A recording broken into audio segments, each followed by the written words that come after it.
It's the What Are You Driven By podcast, where we dive deep to see what motivates and drives our community's best leaders.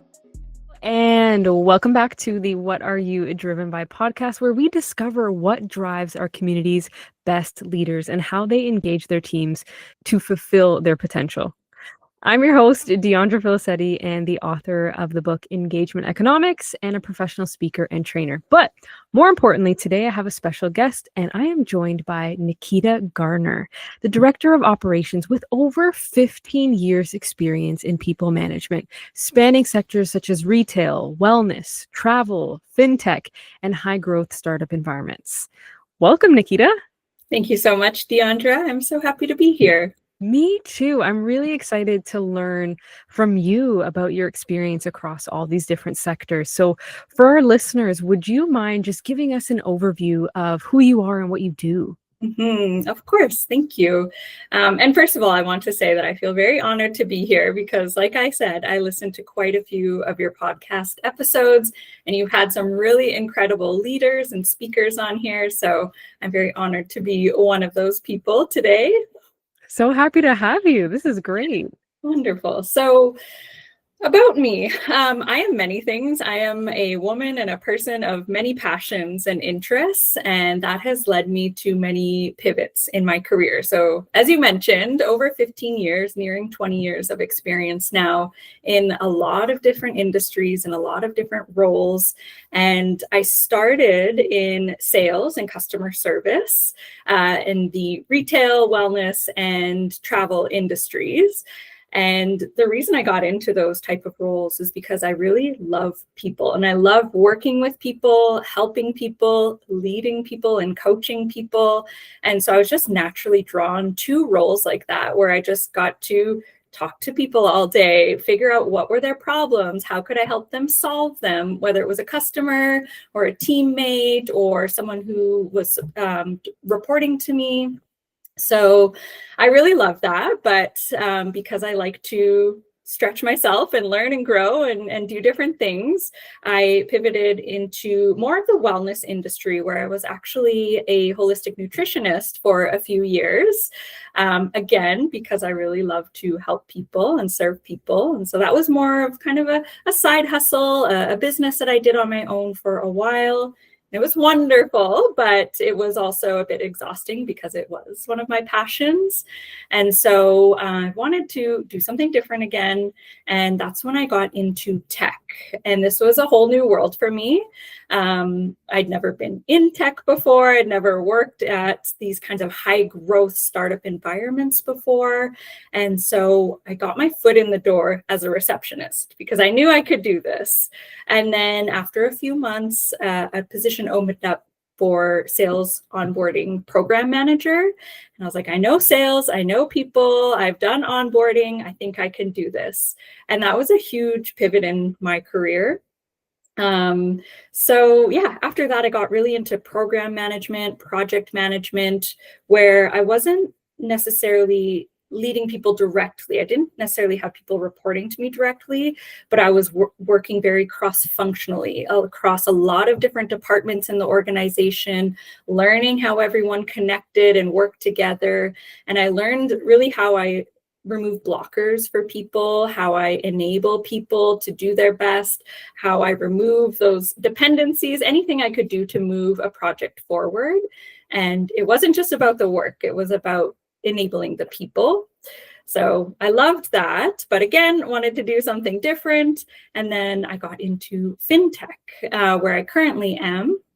And as the director of operations, I wear so many hats. I've done everything from, and I continue to do everything from HR to leading customer service team to project management, supporting the executives, helping out on all the other teams when they need it, whether it's working with clients or helping the content team. So I have done a little bit of everything. And you know what? The best thing about doing a little bit of everything is that it gives you enough to decide, what are my strengths here? What do I really enjoy? And like, where am I going to spend most of my time and energy? Yeah. Absolutely. Yeah. It taught me a lot about what I like to do, what I'm good at doing, and also what I don't like to do. And that is also a very valuable lesson. Exactly.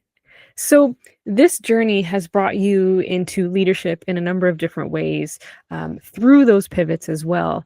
So, if you could, so you mentioned that you're able to remove a lot of blockers for people, which is huge. I can think Mhm. of countless projects where there's a blocker, and then you're just like, and you can, speak and ask for things and nothing happens. And that's just a frustrating experience. Yes.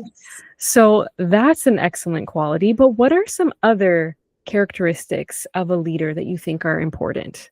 Great question. I think honesty and transparency are really important as a leader. And that kind of falls under the umbrella of being authentic and having integrity as a leader as well. So it's not always sunshine and rainbows, especially in small businesses and startups and high growth businesses. There's always challenges. And I think being really honest and transparent about those challenges with the leaders that I report to, but also the people that report to me and that I'm responsible for their success and keeping them accountable. I think when people understand what's going on, it's so much easier to look at the problem together. And instead of just being told, this is what's wrong, you need to fix it. And I think when people understand not just what the problem is, but just the bigger picture, they're a lot more bought into what's happening. And I think that understanding the why behind what we're doing is what makes people invested in what they're doing. So I think that's why you do need to be honest and transparent as a leader, because if you just tell someone to do something and they don't understand why, they might do it just because, but they're not really going to do it well, or they might not be very interested or engaged in doing it. And so, yeah, I think that transparency, honesty, integrity, very important. On the integrity note, I think also doing what you say you're going to do as a leader, and be who you say you're going to be as a leader. So I will never ask my team to do something that I wouldn't do myself. And I have always been someone who has led by example. That's one of the first leadership lessons that I learned from my dad, to lead by example. And I think that that is so important, because if you expect certain things from someone else, you have to embody that as well within yourself. And that inspires people to do that and to be that too. Yeah, I heard a saying where if you expect highly of or if you expect a certain standard of people, they generally rise to the occasion. Yes. And so that level of demonstrating that integrity is almost like, well, look, this is what I'm doing. This is sort of what I expect of you. And people are like, yeah, you know what? Let me step into that Mhm. expectation in a positive way. Yes. And I love what you said about the transparency. And it's so simple as saying, if everyone understands what's going on, we can all look at the problem together. Mm. Because I think that is so simple, so intuitive, but yet it's often missed because it's so easy for leaders to think, okay, well, I'm in a leadership position, therefore I need to make the decision, and I'm just going to disseminate my decision to the rest of my team. Mhm. And at that moment, you're kind of like, as the person receiving the news, you're kind of like, well, no one bothered to ask me about my expertise, even though I work on this every day. Very Yeah. easy to get put into the defense. Mhm. Whether it's a good idea or a bad idea. If it's a bad idea, even worse. If it's a good idea, it's still kind of like, well, it would have been nice to be included in this. Absolutely. Yeah. And I'm so glad you brought that up, because I was hoping to also bring that up in our conversation, that as leaders, you don't need to have all of the answers. You just have to be willing to solve those problems. And sometimes it does require you to solve those problems on your own, for sure. But I think it's so much better when you can bring your team into it and get their feedback, get their input, get their real hands-on lived experience. Excuse me. Because, like you said, they're often the ones who are on the front lines. They're the ones doing this in their day-to-day work. So they have the closest proximity to that work, and the solution is probably going to impact them the most. So I feel like they Exactly. should at least have a say in what's happening. And of course, you can't always go with everyone's suggestions and ideas.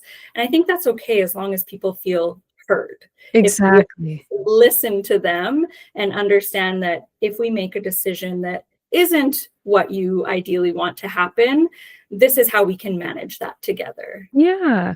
And then that just fosters more understanding because it's like, Mhm. okay, you know what? We didn't go with what I suggested here. However, you've explained why, and I understand where you're coming from. Yeah. And sometimes that's enough, Sometimes it is. Yeah, I agree. you know? Now, that said, like leadership is not all sunshine and rainbows, like you mentioned. So, in your experience, can you think of some of the most difficult moments or the greatest challenges you've had, and what did those look like?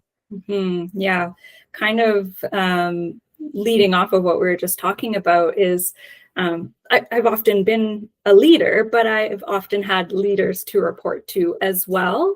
And sometimes those business decisions that come from the top down that nobody else gets input in except for the highest level, it can be really hard when you don't agree with those decisions, but you still have to implement them. So it's really understanding, okay, even though I would not do this, this is why the leadership team wants this. And I have to communicate this to my team in a way that they are bought into it too, even if they don't necessarily agree with it. So it's a very difficult Mm. dance and balance because I really value honesty, transparency, and authenticity in leadership. And so sometimes that means I have an honest conversation with my team of, I honestly am not sure why we are doing this. I don't necessarily agree with it either, but this is why we have to do it. And this is how we're going to do it together. And we try to look at what are some of the positive things that can come out of this. Once this is over, okay, maybe this isn't the way we would approach the problem, but we're still going to solve the problem. So that I'd say that's been one of the more difficult challenges in my career as a leader. And just navigating changes in general can Mhm. often be complicated. There's a lot of nuance to that, whether that's changes within the team, changes outside of your work, and things that you cannot control without or outside the business environment. For people too, like of course, leading people is one of the biggest challenges, and it's a rewarding challenge, but these are people with things going on in their personal lives that impact their work. And so being able to be empathetic, that's another quality I think is really good for leaders Mhm. to have, empathy, being empathetic to that person, but also being able to bring them back to the task and the work at hand, making sure they have the space to process whatever it is that they're going through personally. Maybe that's connecting them with certain resources. Something that I think, because I'm a very empathetic person and I want to help people, something that I've navigated in my career is drawing the line and the boundaries between being a supportive leader and being a good coach versus being a counselor for my Mm. team.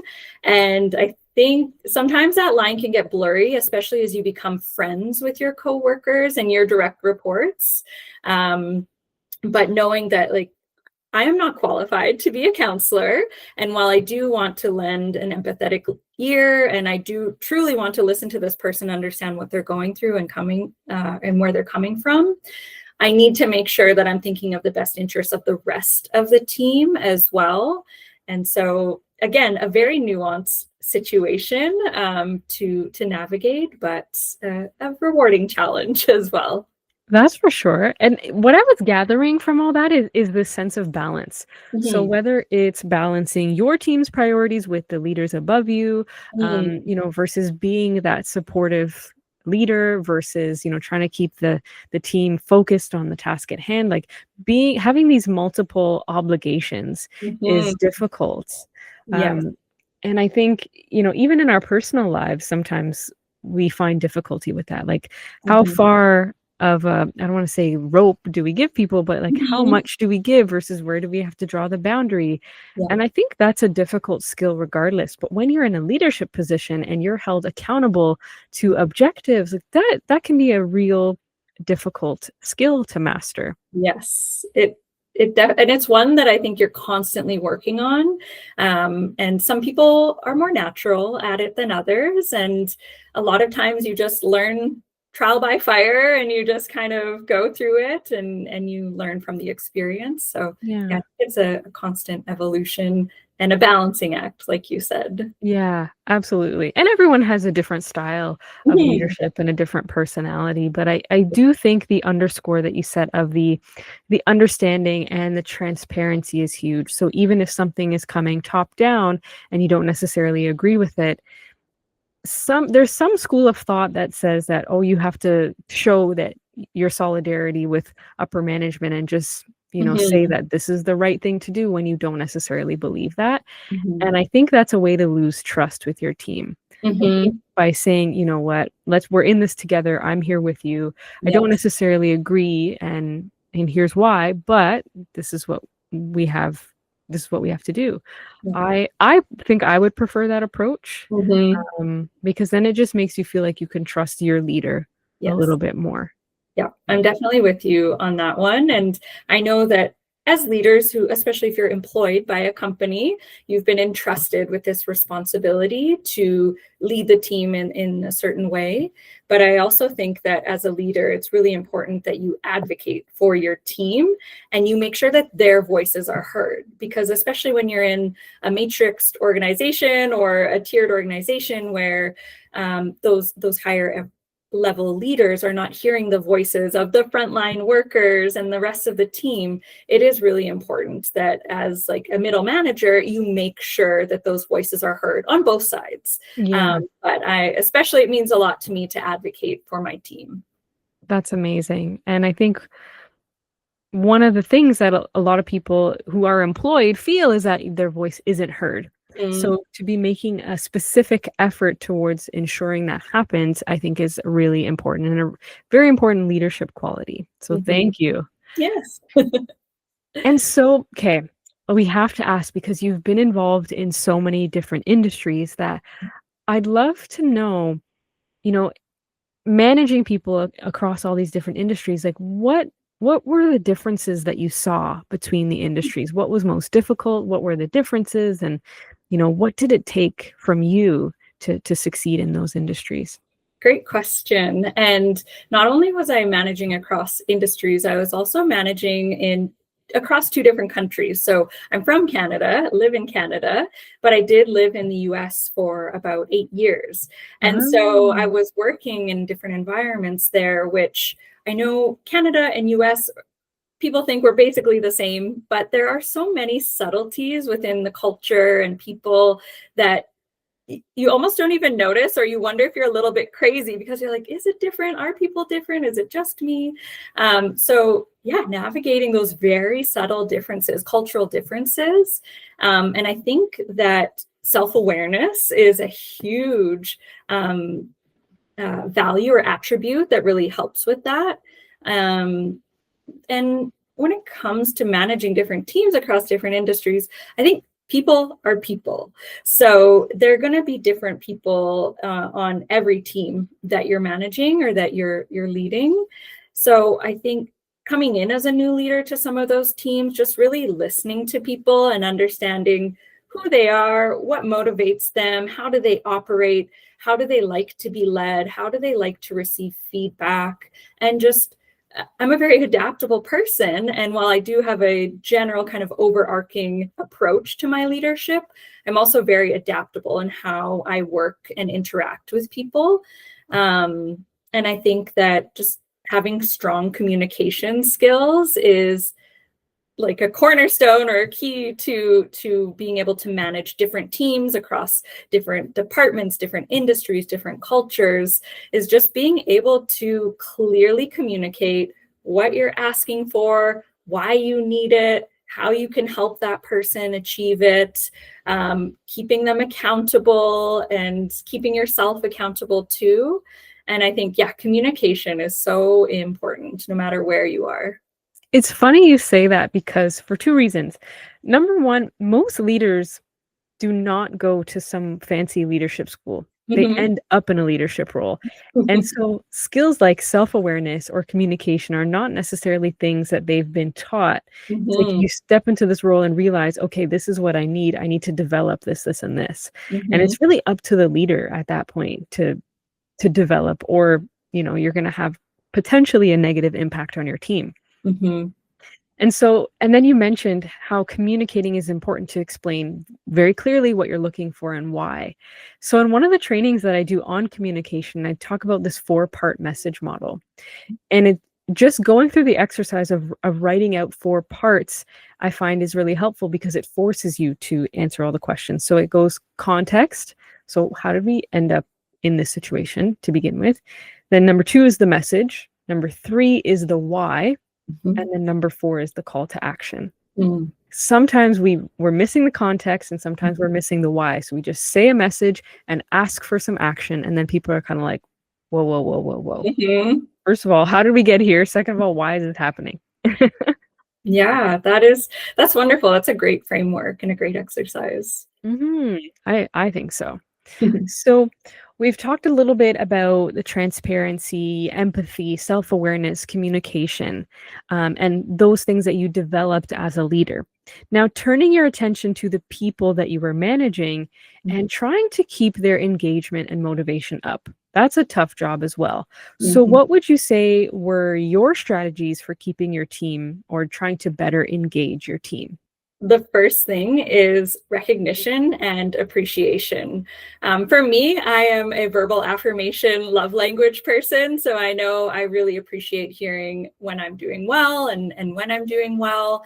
And I do my best to communicate that to my team as well. Like, I really appreciate that you did this. You did a great job on this. And I have monthly check ins, weekly check ins with my teammates as well. And so I always ask them, what are their wins?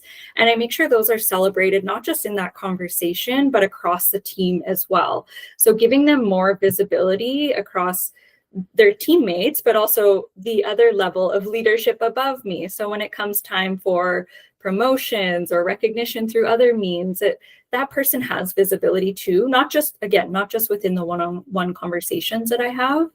And people are different in the way that they like to be recognized and appreciated too. So I do try to ask that as well. Some people don't care about it, or they don't want to hear anything, or they don't want anyone to know, or they're very humble and they're just like, oh, not me, I didn't do it. But, I do want to make sure that they're being recognized. And then the other thing is support. So I do like to actually, I think it was in your one of your TED Talks when you talk about supported autonomy. And Yeah. uh, that just resonated so deeply with me. That is how I operate my best. And that is really how I lead my team. I really trust my teammates to do their best, and I want them to be empowered to make decisions. But I also want them to know that they always have my support and guidance if they're ever stuck on anything. If they need help, I'm always there to help them. And my responsiveness, I've heard this from a lot of people that they appreciate how responsive I am to them. And that Mm. goes back to the removing the blockers. Like, if someone is stuck, I want to make sure that they're not just sitting there stagnating, that I'm jumping in as soon as I can and remove or help them with whatever they need.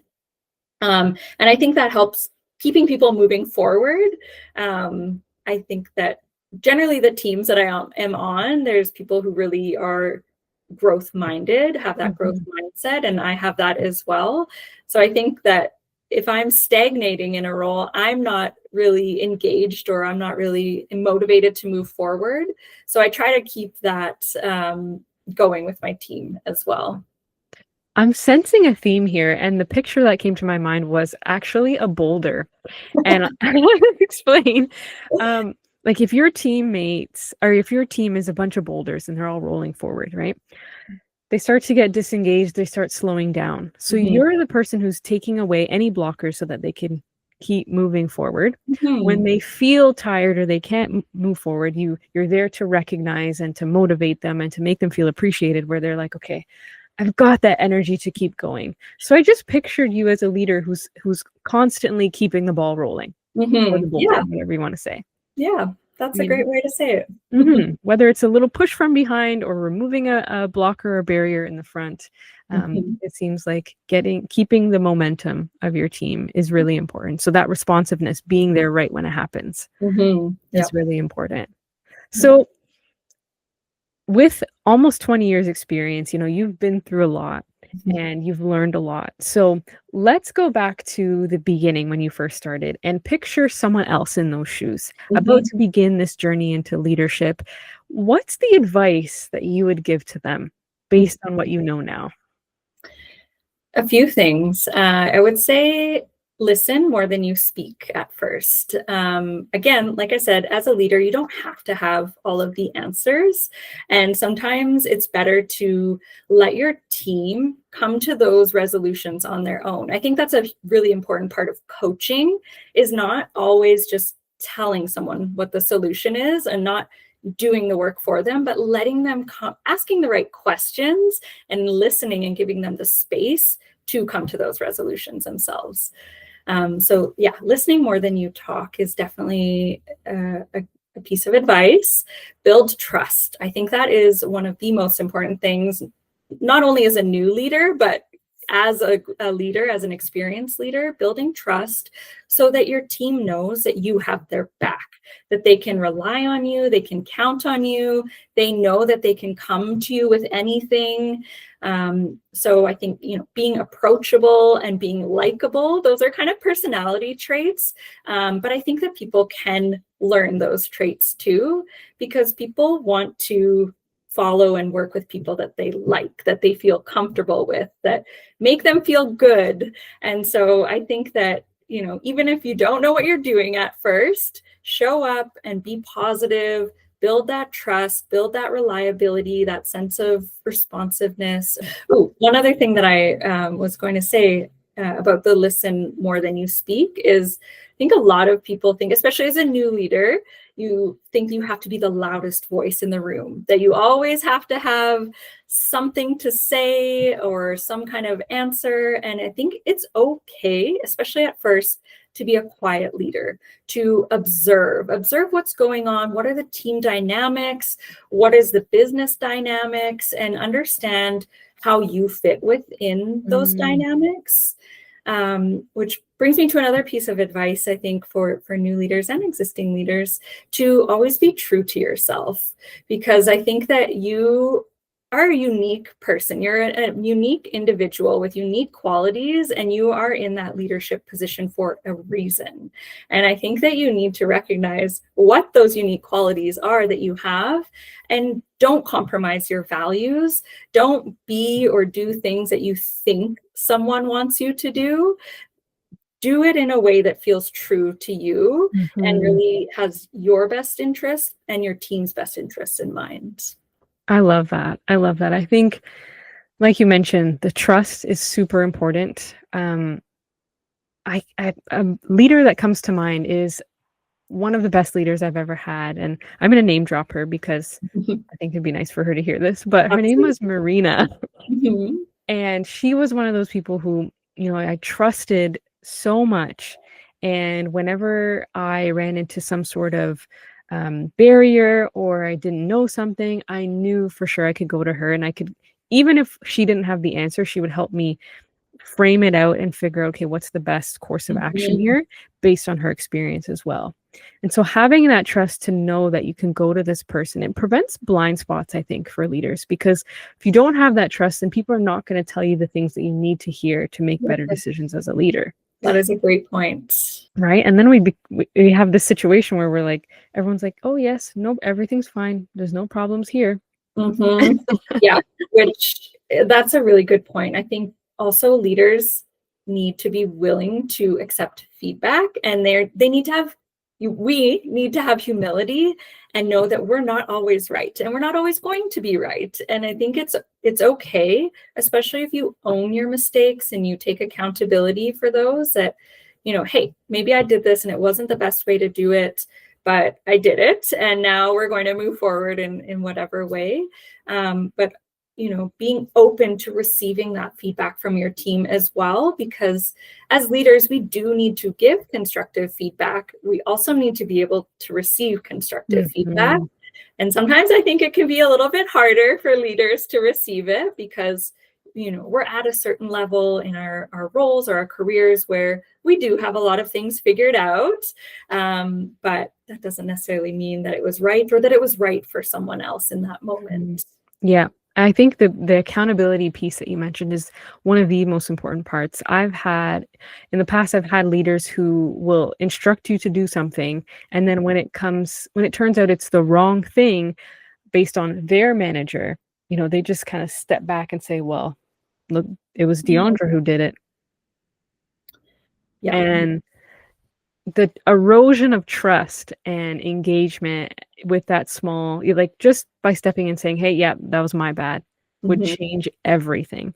So I think that's a really important piece that you mentioned, just recognizing we're not perfect and just being upfront about that, I think is really important. An important thing for leaders to consider or remember is on the recognition piece and on the accountability piece, when my team wins, it's not about me, it's about them. And I'm always shouting out their names and making sure people know that this person did this, they helped with this, they contributed to this, this is their win.